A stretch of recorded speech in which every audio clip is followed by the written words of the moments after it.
이동관 대변인이 보고자로 적힌 이 보고서엔 당시 MBC에 대한 비판 여론을 확산시키고 이슈화하겠다는 계획도 담겨 있습니다. 특히 조중동 등 신문 데스크의 협조를 요청하고 미디어 단체들의 MBC 규탄 활동을 유도하겠다는 구체적인 내용도 담겼는데 실제 바로 다음 날 보수 성향 미디어 단체들이 MBC 규탄 성명을 낸 것으로 나타났습니다. 이어서 이유경 기자가 보도합니다. 이동관 대변인이 보고자로 적시된 2009년 8월 24일 대통령 보고서. MBC를 비판한 미디어워치 보도 이후 향후 조치 계획을 크게 두 갈래로 보고합니다. 먼저 기관들을 통한 압박. MBC 대주주인 박문진이 외부 인사가 참여하는 진상조사위를 구성해 철저한 진상조사에 착수하고 보도본부장과 담당 PD는 물론 작가와 퇴사 직원을 면담 조사하고 특히 엄기영 사장이 알았는지 여부와 책임을 추궁한다고도 적었습니다. 정권 개입 없는 독립적인 심의가 보장돼 있는 방송통신심의위원회가 즉각 재심의에 착수한다고도 보고합니다. MBC 비판 여론을 확산시킬 계획도 이어집니다. 조중동 등 메이저 신문의 보도 확산, 이슈화를 추진한다며 MBC의 부도덕성과 엄기영 등 경영진 책임을 강력 제기하도록 데스크의 협조를 구하겠다는 내용을 강조해 보고했습니다.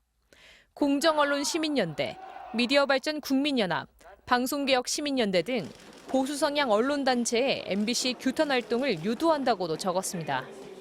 언론을 권력이 공작의 대상으로 삼을 수 있거나 권력의 편에서 움직일 수 있다고 생각하는 아주 위험한 사고방식을 갖고 있어서 문건 작성 다음 날인 2009년 8월 25일 미발년, 공언련은 엄기영 사장이 사건 은폐를 가담하거나 묵인했다며 동시에 비판하는 성명을 냈다는 보도가 나왔습니다. 미발년 측은 이 사안에 대해 청와대와 연락한 적은 없다고 밝혔고 공언련 측은 기억나지 않는다고 밝혔습니다. MBC 뉴스 이유경입니다. 이런 교권 침해를 막기 위해서 교육부가 2학기부터 여러 조치들을 도입하기로 했습니다. 정당한 생활 지도는 아동학대로 보지 않겠다는 게 핵심인데요. 학부모가 교사의 개인 전화로 민원을 제기하는 경우에 응대를 거부할 권리가 주어지고 피해 교사가 요청할 경우 교권보호위원회도 바로 열기로 했습니다. 전동혁 기자가 자세히 전해드리겠습니다. 교육부가 중점을 둔 건 학부모의 교권 침해를 막는 겁니다. 정당하지 않은 민원을 반복 제기하거나 의무가 아닌 일을 계속 강요하면 제재 조치를 가합니다. 지금은 학생이 전학 이상 징계를 받지 않으면 학부모에겐 서면 사과나 재발 방지 서약만 내려졌지만 앞으로는 출석 정지나 학급 교체 조치에도 학부모가 특별 교육을 반드시 받아야 합니다. 학생이 전학 조치를 받을 때 특별 교육을 의무화하도록 되어 있던 것을 출석 정지 이상일 경우에도 특별 교육을 의무화하도록 해서 학부모의 부담을 좀 더 높여나가는 것이 되겠습니다. 교사들이 악성 민원에 시달리지 않게 학교장 직속에 민원 대응팀을 꾸려 민원 창구를 일원화하고 학부모가 교사의 개인 휴대전화나 SNS로 제기한 민원의 경우 교사에게 거부권을 주기로 했습니다. 또 교권보호위원회 개최도 피해 교사가 요청하거나 교육 침해 신고가 있을 때에도 가능해집니다. 다양한 현장의 목소리를 집중적으로 듣고 이번 시안에 담고자 노력했습니다. 당사자인 교원뿐만 아니라 학생, 학부모의 의견도 균형 있게 반영하고자 했다는 말씀을 드립니다. 교육부는 특히 교사의 고의나 중대 과실이 아니라면 아동학대 책임도 면해주기로 했습니다. 조사나 수사를 할 때는 의무적으로 교육청 의견을 먼저 듣고 직위 해제 요건도 엄격히 적용합니다. 이를 위해 초중등 교육법과 아동학대법의 개정을 추진하기로 했습니다. 또 학생의 의무와 책임도 함께 강조하도록 인권 조례를 개선하는 것도 지원하기로 했습니다. 교육부는 이 같은 교권 보호 방안을 고시로 확정해 올해 안에 시행하겠다고 밝혔습니다. MBC 뉴스 전동혁입니다. 네, 광복절을 앞두고 윤석열 정부 세 번째 특별 사면이 단행됐습니다. 공직자 중엔 문재인 정부 당시 조국 민정수석의 비위 의혹을 폭로했던 김태우 전 서울 강서구청장과 이명박 정부 강만수 전 기획재정부 장관이 포함됐습니다.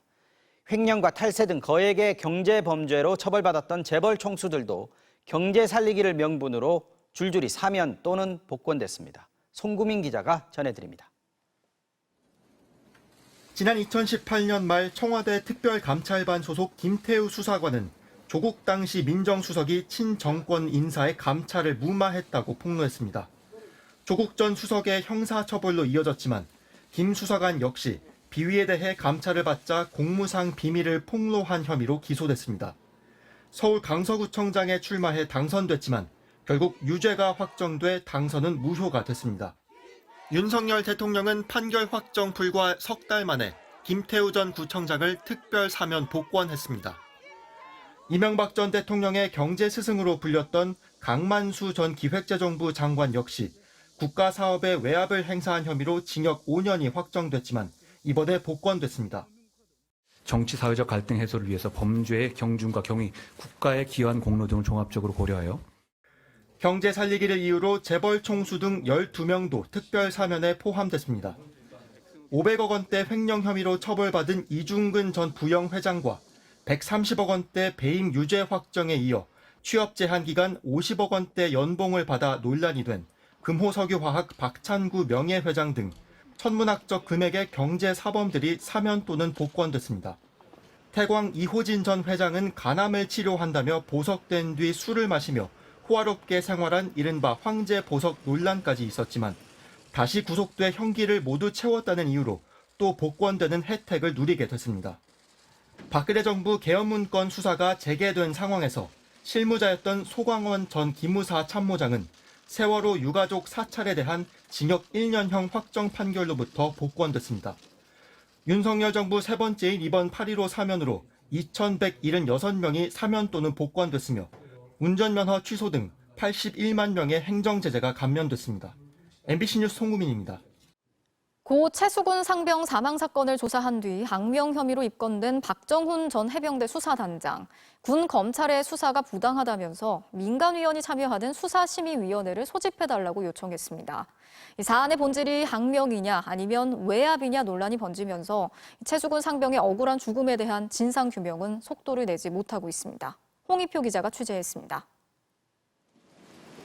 윗선의 수사 개입 의혹을 제기하며 군 조사를 거부한 박정훈 전 해병대 수사단장이 군 검찰 수사심의위원회 소집을 요청했습니다.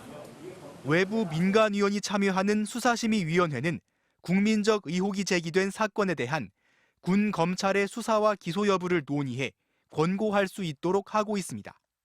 국방부 검찰단이 구조적으로 수사하기에 상당히 공정성이 없다. 네. 그래서 수사 보류 내지 불기소 결정을 해달라 이런 취지입니다. 하지만 현재 모든 심의위원이 공석이라 최종 소집 여부는 국방부가 새로 선정한 민간위원들이 결정하게 됩니다.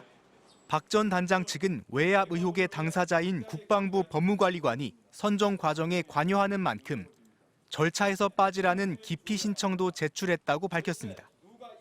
앞서 장관이 결재한 고 최수근 상병 사망 사건 조사 자료의 경찰 이첩을 중단시키는 과정에 법무관리관이 직접 개입했다는 의혹이 제기됐습니다. 알 수 없는 이유로 국방부 법무관리관으로부터 수차례 수사 외압과 부당한 지시를 받았고 저는 단호히 거절하였습니다. 국방부는 수사심의위원회의 독립성과 공정성이 확보될 수 있도록 운영하겠다고 밝혔습니다. 최수근 상병 사망 사건이 항명과 외압 논란으로 번지면서 본격 경찰 조사는 그만큼 늦어지게 됐습니다. 군인권센터는 박 전 단장의 보직 해임 과정에 대한 긴급 구제를 신청했고 국가인권위원회는 직권 조사에 나설 가능성까지 시사했습니다. 민주당이 특별검사 도입까지 검토하고 나선 가운데 박 전 단장 측은 다만 진실과 법리로 해결할 사건이라며 정치권의 모든 관여는 배격한다고 강조했습니다. MBC 뉴스 홍희표입니다. 김정은 북한 국무위원장이 엿새 만에 다시 군수 공장을 찾아서 전쟁 준비를 주문했습니다. 직접 장갑차를 모는 모습까지 공개했는데 북한의 이런 도발 위협에 대응해서 한국과 미국은 다음 주부터 대대적인 연합훈련에 들어가기로 했습니다. 장인수 기자가 취재했습니다. 북한이 새로 개발했다는 다용도 전투장갑차를 직접 모는 김정은 북한 국무위원장. 남한 전역을 타격할 수 있다는 단거리 탄도미사일과 방사포탄, 이동식 발사대 생산 공장까지 잇따라 찾아 전쟁 준비를 위한 무기 생산을 주문했습니다.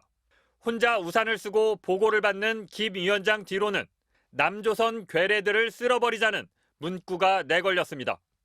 적들이 감히 무력을 사용할 엄두를 내지 못하게 만들며 만약 접어든다면 반드시 괴멸시켜 버려야 한다고 말씀하셨습니다. 김 위원장의 최근 공개 행보는 노골적으로 전쟁 준비에 초점이 맞춰져 있습니다. 일주일 사이 2차례나 군수공장을 찾았고 지난 9일엔 군 간부들 앞에서 직접 서울을 콕 찍어 공세적인 군사적 대응을 지시했습니다. 북한산 무기의 러시아 수출을 염두에 둔 거란 해석도 나오지만 그보다는 북한이 북침 전쟁 연습이라고 부르는 한미 연합훈련과 한미일 정상회담에 대한 위협으로 분석됩니다. 한미일 정상회담을 계기로 한 대북 압박, 그리고 8월 하순 우리 측의 을지 훈련, 이런 부분에 대해서 강대강 맞대응을 예고하는 것이 아니겠습니까? 한미는 21일 시작되는 올해 연합훈련에 특히 대규모 야외 기동훈련을 지난해보다 배 이상 늘려 시행하기로 했습니다. 북한의 정찰위성과 대륙간 탄도미사일에 대응하는 미국 우주군까지 참여하는 가운데 군 당국은 북한이 실제 도발에 나설 수 있다고 보고 대북 감시 태세를 강화했습니다. MBC 뉴스 장희수입니다.